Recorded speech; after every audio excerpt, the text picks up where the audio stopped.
Qu'est-ce qu'on fait des dettes? Qu'est-ce qu'on fait des besoins qui semblent immédiats des Camerounais? Faut-il aujourd'hui prendre le courage de leur dire que n'attendez pas la lune dès demain?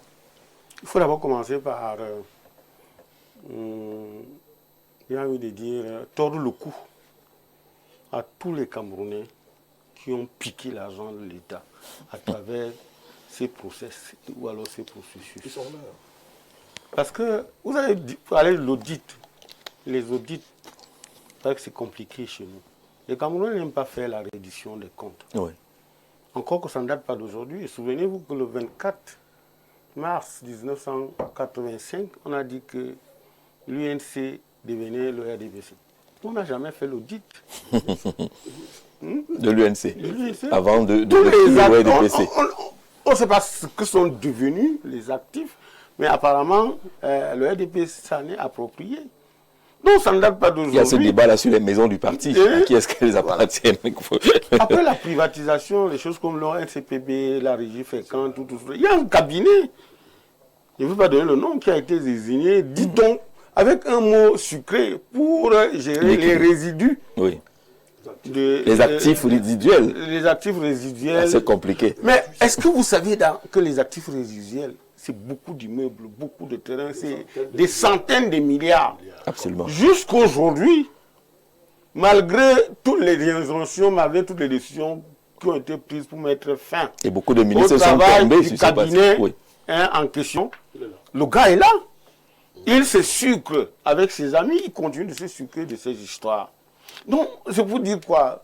Tout à l'heure, je disais, ok, disons nos encouragements à Gaston, qui a quand même fait tomber et qui a réussi à exorciser la malédiction de la Mofou à Kono. Mais le plus dur reste à faire. Parce que Jean-Jacques Zin, le problème du Cameroun, c'est la présidence de la République. Il faut condamner avec beaucoup de fermeté la gouvernance pratiquée et logée à la présidence de la République, où vous avez des chargés de mission, des conseillers, qui ont la préséance sur des ministères sectoriels. Ce n'est pas normal.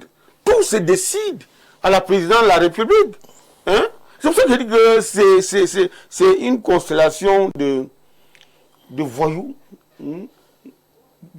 qui ont l'art... Ils sont où les voyous à la présidence? Oui, bien sûr. Sous les constellations de voyous. Vous savez, je vous dis que la gouvernance de la présidence de la République est lamentable, chaotique, elle est même frivole. On ne peut pas comprendre comment on a réussi à faire de la présidence de la République le ministère des marchés publics. Le vrai ministère des marchés publics, c'est la présidence de la République. Vous voyez qu'ils sont en même temps le juge d'opportunité, le juge de conformité, le juge de réalisation. C'est pas normal. Y compris le contrôle supérieur de l'État. Ce n'est pas normal. Donc, vous vous trouvez dans une gouvernance comme celle-là, qui s'est tout approprié. Du coup, les autres, c'est pour ça que vous voyez que les ministres préfèrent aller faire allégeance, n'est-ce pas, au vice-dieu, que d'écouter le Premier ministre. Parce qu'ils estiment que tout ce que le Premier ministre dit est froissé à la présidence. Et que c'est là-bas que tout se décide. Nous pensons que le plus grand bien que le président Biya peut laisser en héritage au Cameroun, c'est de démanteler tous les réseaux du faux, des coquins qui se trouvent à la présidence. Si, je vous assure, Jean-Jacques Zé, si on réussit à faire cet exercice-là, si on démantèle tout cela, vous allez voir. Est-ce qu'aujourd'hui vous êtes capable de juger un ministre? Non. Parce que parfois on dit non, les feuilles de route.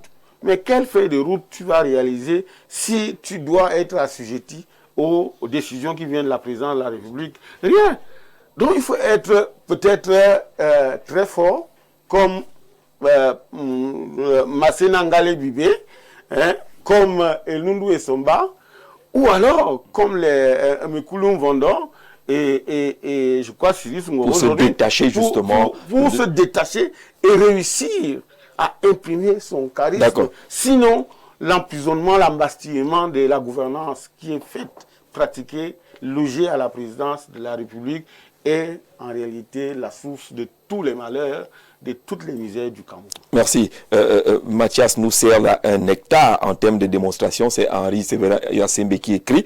C'est exquis. Cela fait longtemps qu'il n'a plus assumé une position aussi détachée. Ça les arrange la position détachée. Bonjour, en rapport avec cette thématique, l'intervention docteur Eboutou, le Cameroun n'avait pas le choix. Le pays était sous ajustement structurel et un nombre d'entreprises avaient été identifiées pour être privatisées par les bailleurs de fonds internationaux, notamment le FMI et la Banque mondiale, parce que budgétivore, à l'époque, j'étais membre du comité de suivi PPTE, c'est André-Marie Afouba qui nous resitue un peu dans le contexte de ces privatisations en indiquant que le Cameroun n'avait pas de choix. Et on sort par là avec Valère Bessala. Le Cameroun n'avait pas de choix, dit-on, si on s'en tient à celui-là qui dit qu'il était justement dans cette équipe-là. Le Cameroun est une institution qui est dirigée par des hommes. Et un homme, dans sa nature, a toujours le choix. Le choix de faire ou de ne pas faire. Le choix de bien faire ou de mal faire. Le choix de vendre ou de ne pas vendre. Je reste sur ça, sur cela, le libre arbitre. Et quelqu'un vous dit ceci, Valère, je ne vous coupe pas. Bonjour, le plateau concernant les privatisations, Valère Bessala semble dire qu'on ne peut vendre que ce qui se porte bien. Les bailleurs de fonds ne viennent pas acheter ce qui est mort. Que Valère ne soit pas naïf, il doit savoir que c'est sur des pressions que ces sociétés partaient. Le cas de Régie nationale des chemins de fer, le cas de Sonel, ces privatisations nous ont été imposées par les bailleurs de fonds. Après l'entourloupe de ceux qui étaient chargés de vendre n'a fait qu'empirer les choses. Touré de doigts là. Aucune imposition. Je pars donc pour ceux qui veulent qu'on revienne peut-être sur la logique de l'aide publique au développement. Les États africains ont leurs indépendances aux années 60. La Banque mondiale, qui était Bird, devient effectivement Banque mondiale en fait. Elle est née Bird, elle est devenue dans le sobriquet Banque mondiale. Ils revoient leur structure de financement et les adaptent justement aux États malades pour se dire qu'en fait ce sont les États malades qui vont les aider à faire du fruit pour les gros actionnaires en fait qui sont les États qui ont gagné la Seconde Guerre mondiale et qui sont constitutifs justement des exécutifs de ces banques. Faisons très attention, les États-Unis en premier, tous ceux qui sont dans le Conseil de sécurité, et vous vous imaginez les majors, Norvège et compagnie. Alors, on a les indépendances. Nous avons besoin d'argent, du moins tous les pays pauvres nouvellement indépendants. On emprunte et ils nous donnent de l'argent à flot. Il n'y a même pas de règles pour emprunter. 1973, premier choc pétrolier. Et nous savons ce qui se passe. Les Arabes, ils disent, bon voilà, on organise toute l'affaire avec l'OPEP. Le pétrole, ça ne sera plus comme ça. Voilà comment ça va transiter. Ils ont des difficultés. Choc pétrolier en France, on sait ce qui est arrivé de ce côté, aux États-Unis. Et ils se disent, mais il y a des gens qui nous demandent l'argent tous les jours, ces pays pauvres-là. Il faut effectivement qu'on commence à fermer les trous des prêts, parce que nous, on a des difficultés. Prochain choc pétrolier, 77. On le sait très bien ce qui est arrivé. 80, les plans d'ajustement commencent donc à voir le jour. Mais Ahidjo a été malin. Lui, il avait contrôlé l'économie camerounaise. Quand vous regardez tous les chiffres, les voyants, ils sont ouverts. Ahidjo ne s'est pas endetté à volo. D'ailleurs, il avait créé ces grands fleurons-là qui lui permettaient de stabiliser l'économie camerounaise. Et il gérait, et là je suis d'accord avec René Bandakani, sur la qualité du personnel qui portait à la tête des fleurons. Puisqu'on parle des fleurons aujourd'hui. Et même des ministères. Quand vous regardiez les gens qui cooptaient comme ministres, c'était des gens vraiment qui avaient un parcours, une certaine intégrité. Parce que c'était ça le plus important. Et la sanction suivait. Les anecdotes sont il y a une multitude d'anecdotes dessus. Vous preniez de l'argent, Ahidjo se retrouvait devant votre case, comme on fait avec celui qui avait la banque, c'est bien quelque chose comme ça. Il construisait une grande maison, il s'est retrouvé là avec son gars du coup, il a dit, bon voilà, c'est la maison, sachez que votre maison, on la rétrocède à l'État. Parce qu'on ne sait pas où vous avez pris votre argent. Vous voyez, la sanction suivait. Alors l'homme est arrivé, le deuxième, bon d'accord, il est le deuxième, il n'y a jamais eu de troisième. Moi je dis encore le second même, on ne sait même pas s'il y aura un troisième. La malgestion. On ne nous a pas obligés. Parce que c'est parce que justement, nous avons mal géré. Quand on nous a obligés. Si un enfant, il fait une gaffe devant vous, mais la meilleure façon, c'est, vous serez obligé de lui mettre le grappin dessus parce qu'il sent qu'il a péché et il doit payer la dette de son indiscipline. Vous comprenez? Bon alors, disons ça comme ça. Les dragons d'Asie du Sud-Est, ils étaient dans notre même situation. Hein.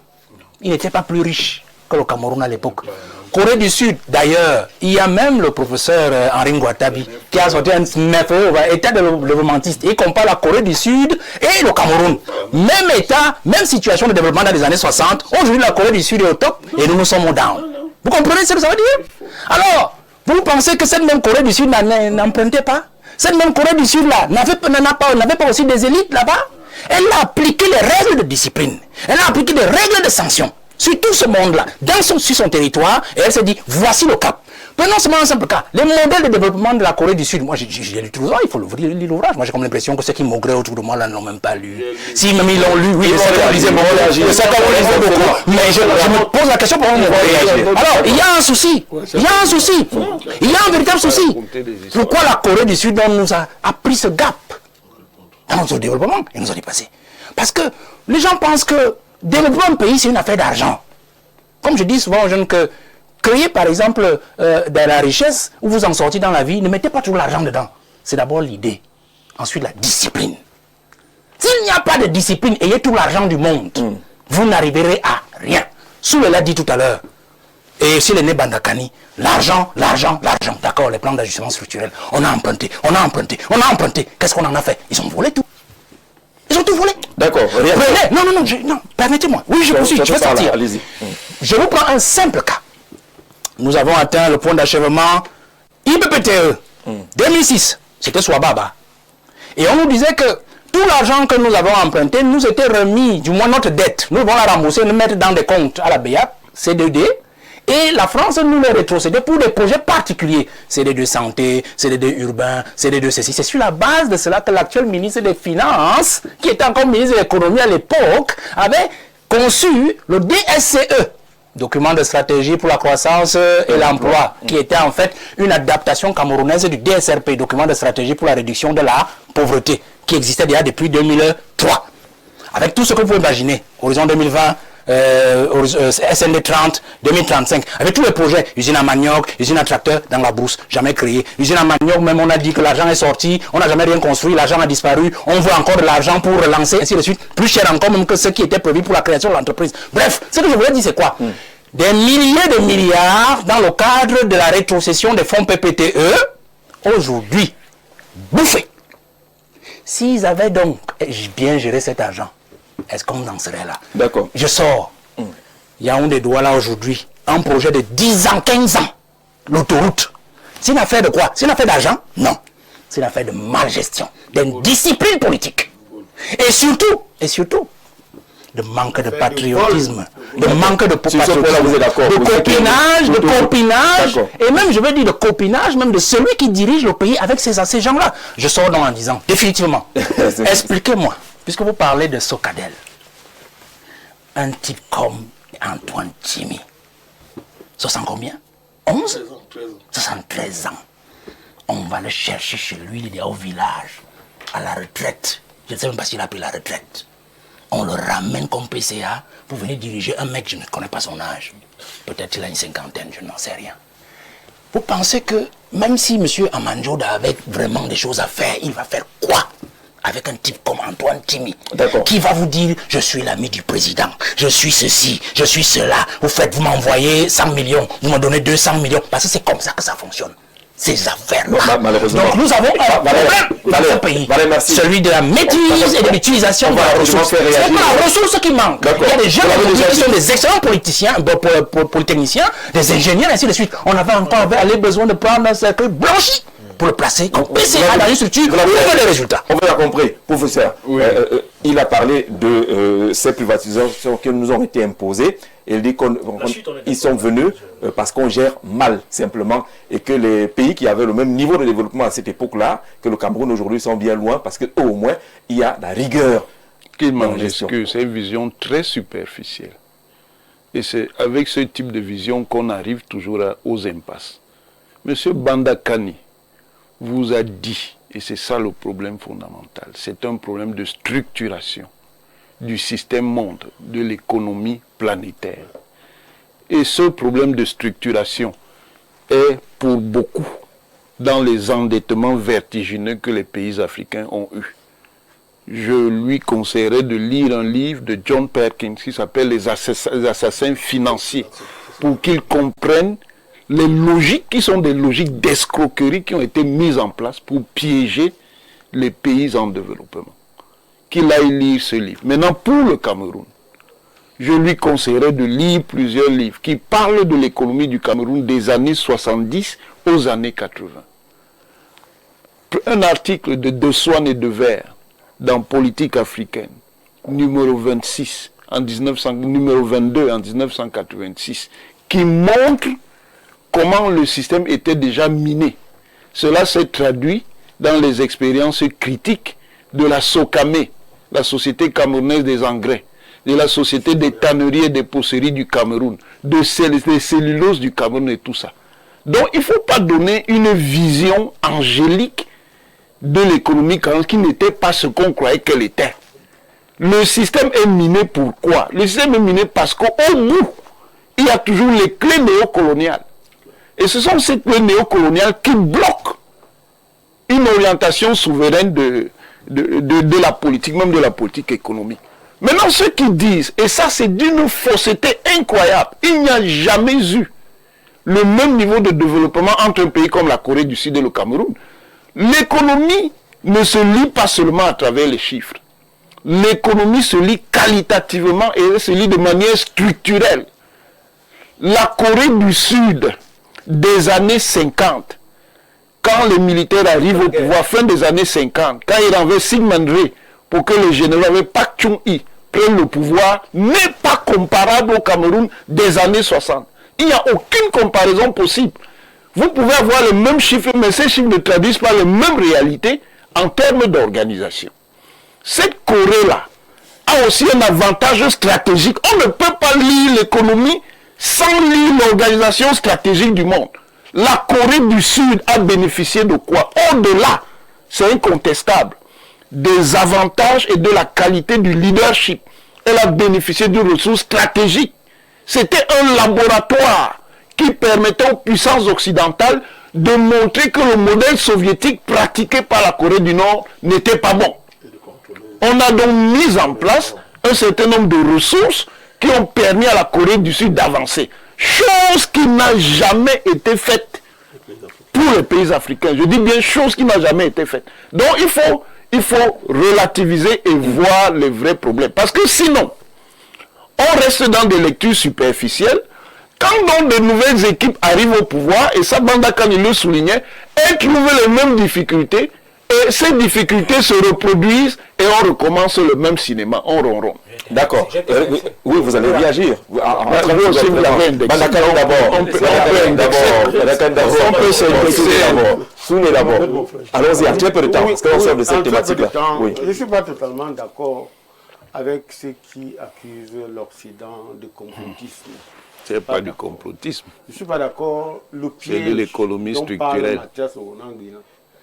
a été élaboré avec la complicité de qui? Des nationaux. Vision superficielle. Parce que, merci, permettez que je continue. Parce que vous voyez, Jean-Jacques Veux, lorsque le président de la République amorce l'idée de la crise économique, il nous dit retoussez vos manches, n'est-ce pas? Serrez les ceintures. Remarquez que c'est avec le processus de privatisation qu'on a commencé à voir l'émergence des grosses fortunes, des hauts commis de l'État, qui ne produisaient rien, qui n'étaient pas des opérateurs économiques. Hein? Ça veut dire quoi? Ça veut dire qu'on déshabillait Saint-Pierre pour habiller Saint-Paul. L'argent qu'on prenait dans les rétrocommissions, les prébandes, au niveau du rachat des entreprises nationaux, ceux-là, n'est-ce pas, ils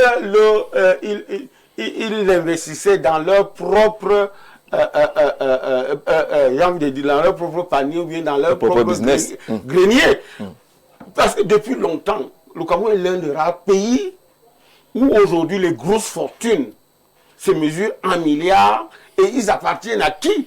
À des hauts commis de l'État qui pour certains ne touchent pas 1 million de salaires mensuels. Donc on ne peut pas... je suis d'accord avec Valère, c'est la malgouvernance, n'est-ce pas, le libertinage même, le fait que on a laissé les uns et les autres faire du viol dans la fortune publique. Et la preuve, c'est qu'on nous avait créé un concept de santé pour tous à l'an 2000. L'argent est partout, la santé pour tous à l'an 2000. Elle est où? Aujourd'hui, émergence en 2035, en 9 ans, on n'est pas sur la tête. Timiévouna a-t-il fait le bilan, n'est-ce pas, du communiqué sur la dévaluation qu'il avait lu? Timiévouna, son passage. Antoine Timi. Antoine Timi, excusez-moi, que le patriarche Timiévouna m'en excuse. Antoine Timi, qu'on revient aujourd'hui, est-ce qu'on sait quelles sont les casseroles qui traînent encore pour en faire, n'est-ce pas? Comment voulez-vous aller, n'est-ce pas, dans le management moderne et endogène, avec des outils en allant exhumer les fossiles et les membres de l'appareil qui, finalement et fatalement, ne sont pas capables. Ils vont alourdir la machine. Nous pensons qu'on a trompé le président Paul Biya en faisant nommer vous avez dit qui? Antoine Timi. Dans un pays où on continue d'attendre, et on va le voir tout à l'heure, d'attendre, n'est-ce pas, le mandat des jeunes et des familles. Il n'y avait pas une femme pour être PCA, il n'y avait pas un jeune pour être PCA, pour qu'on aille dépoussiérer des vieux moteurs. D'accord, merci. Badakari, très rapidement votre réaction, parce qu'on va sortir définitivement de cette thématique-là. On est dans la dialectique des causes et des effets. On peut choisir de privilégier les effets. Et ces effets-là sont très très visibles. C'est une vision courte. Oui, et quand on insiste dessus, ça renvoie les causes à l'arrière-plan. Et c'est évident. Mais on peut attaquer les... Si on veut régler la question des effets, on attaque les causes. Les causes sont fondamentalement exogènes. Exogènes. Il a cité tout à l'heure le ministre Antoine Timi. Le président Valère l'a aussi cité. Mais le communiqué qu'il lit a été rédigé par qui depuis l'Élysée, M. Valère, pas Balladur. On a demandé l'avis d'aucun pays africain pour dévaluer en 1994. Aucun. Mais il y a plus grave. La France viole. Si Bandaka nous permet, on le fait lire par le ministre Antoine Timi parce qu'aucun président ne veut aller le lire. Et comme lui, là, il est ministre, c'est lui qu'on sacrifie. On dit, c'est toi qui vas lire le communiqué. Ça, c'est quoi? Toi qui étais ministre par il n'avait pas lu, il n'avait pas lu qu'il avait le choix. D'accord. Il n'avait pas lu qu'il avait le choix. Ça n'allait pas changer. Ça n'allait rien changer. On devait entrer dans cette décentralisation, cette dévaluation. On fait comme si nous ne posons pas. On peut s'entendre sur le fond des choses. Ce sont des faits. Pourquoi? Il y a plus grave. La France viole outrancièrement l'article 7 de la Convention sur le franc CFA, qui l'oblige, en cas de crise, de renflouer en devises. Elle viole ça outrancièrement. Si on va nier ça. Alors, quand tu confisque nos devises, à plus de 50%. Donc, quand on parle de performance, il faut créer les conditions de la performance. Vous n'envoyez pas un bosseur sur un ring, vous attachez ses deux mains, et vous voulez qu'il gagne. C'est la sorcellerie. Nos pays sont entrés dans la compétition internationale de l'indépendance avec les deux mains attachées.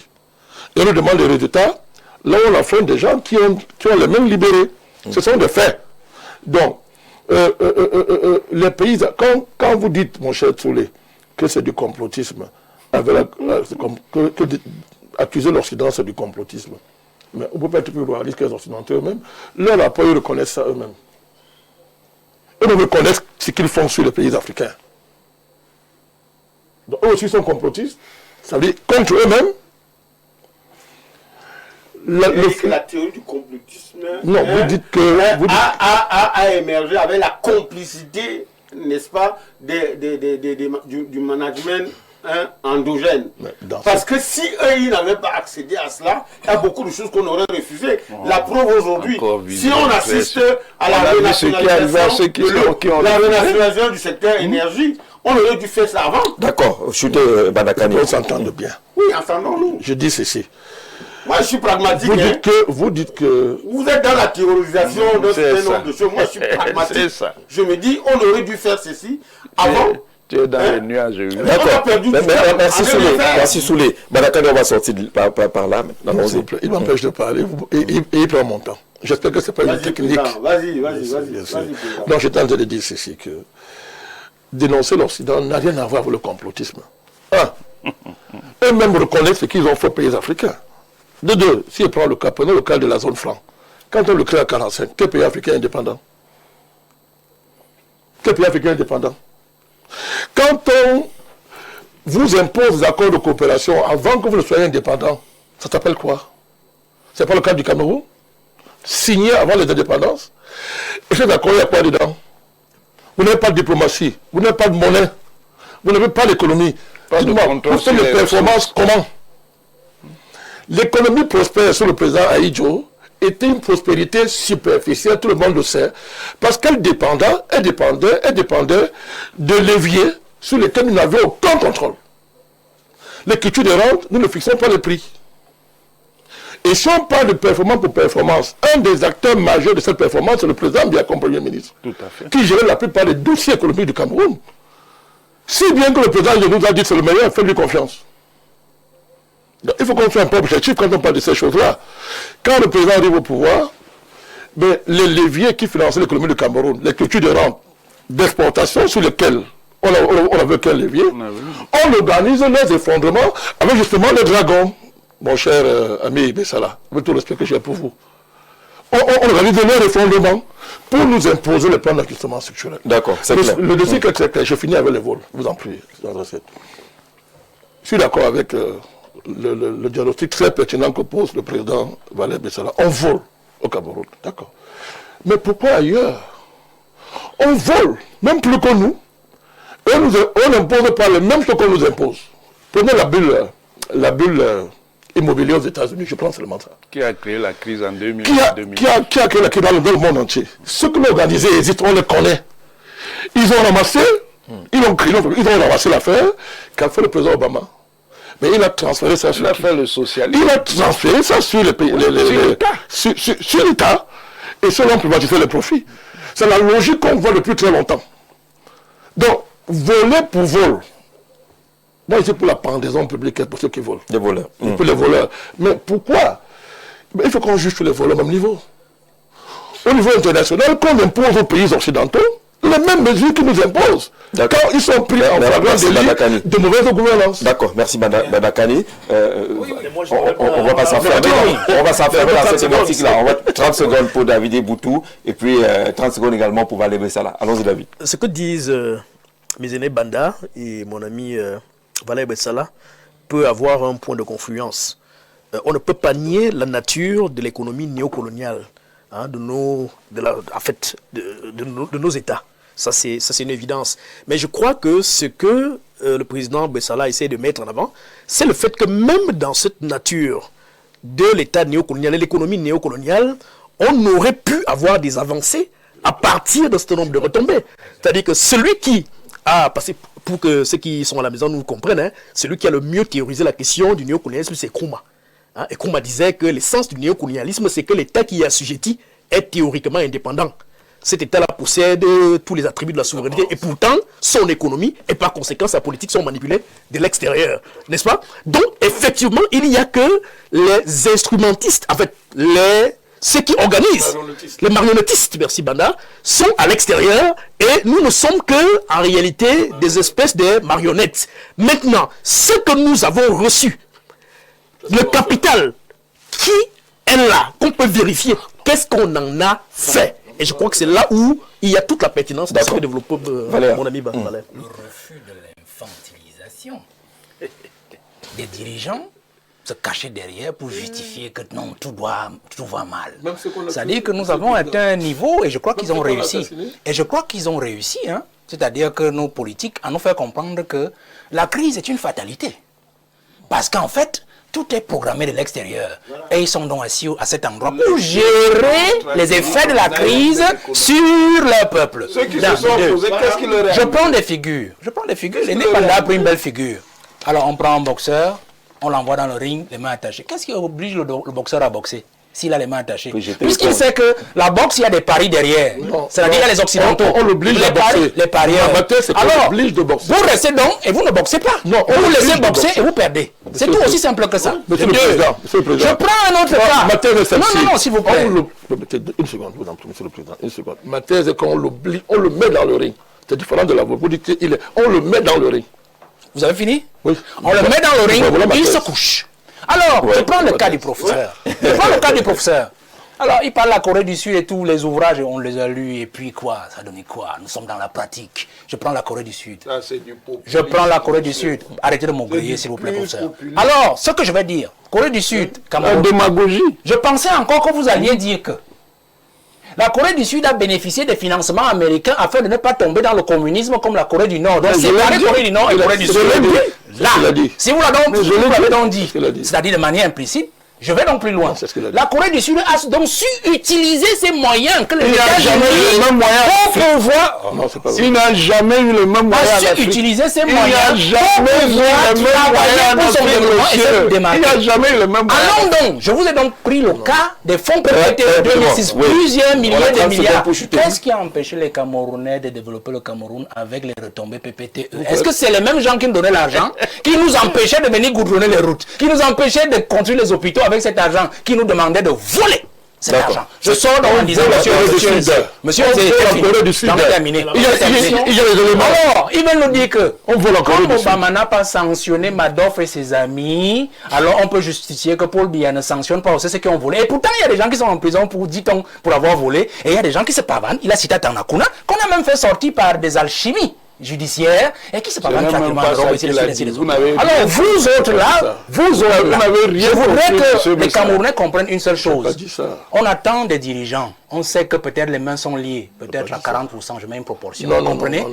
non. Mais que on reconnaît un vrai dirigeant et un bon dirigeant par son génie managérial, son génie politique, son génie économique, sa capacité à mettre en avant les bonnes facultés, les compétences, qualités pour pouvoir faire avancer son pays. Bon, si un dirigeant n'a pas le génie qu'il faut pour diriger le pays, je prends un pays en Afrique, je prends la frontière technique. voilà que le Bénin a désigné dans son parti son successeur et qui a rapporté sa chance. C'est un génie de la gestion. Monsieur, merci. On va marquer. Merci, Badakani. Merci, Badakani. On va marquer un temps d'arrêt. On va marquer un temps d'arrêt. Merci, Soulé. Et les autres, merci. Merci. Permettez qu'on avance. Permettez qu'on avance. Le chemin est très autres Merci. responsables De nos malheurs. de nos malheurs. Merci. De nos malheurs. On va découvrir.